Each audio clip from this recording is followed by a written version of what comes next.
যে আল্লাহর একাত্মবাদকে স্বীকার করা। আল্লাহর একাত্মবাদকে স্বীকার করা মানে কি?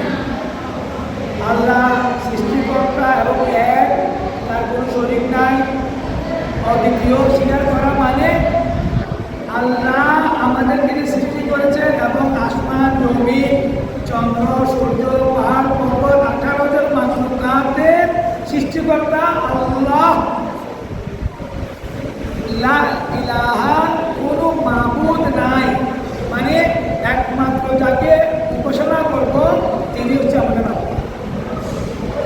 তারপরে আল্লাহ আমাদের হেদায়েতের জন্য, আমরা যেহেতু নফস আর রূহ দ্বারা সৃষ্টি, আমরা নফস এবং রূহ দুইটা জিনিস দ্বারা সৃষ্টি। আমরা ভুল করি, আবার তওবা করি, আবার মসজিদ থেকে তওবা করে বাইরে দিয়েছি, আবার সেগুলো না করলাম। কিন্তু আল্লাহ নবীকে মাসুম নিষ্পাপ তৈরি করে পাঠিয়েছেন। তারপরেও নবীর জন্য যে আমল আমাদের জন্য সুন্নত, সেই আমল নবীর জন্য ফরজ।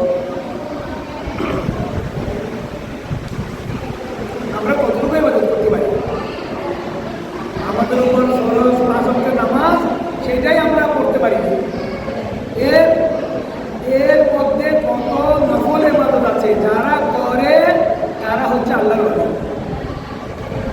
আজকে আমরা এখানে 15ই রমজানের রাত ইমামে হাসানে মুজতবা আলাইহিস সালাম, আমি যে আয়াতটা পড়েছি সেই আয়াতের অর্থ হচ্ছে যে আল্লাহ নবীকে বলতেছে, কুল, এই নবী বলে দাও, লা আসআলুকুম আলাইহি আজরান, আমি রিসালাতের পারিশ্রমিক চাই না, কোনো কিছু চাই না, ইল্লাল মাওয়াদ্দাতা ফিল কুরবা, শুধুমাত্র আমার নিকট আত্মীয়দের ভালোবাসা।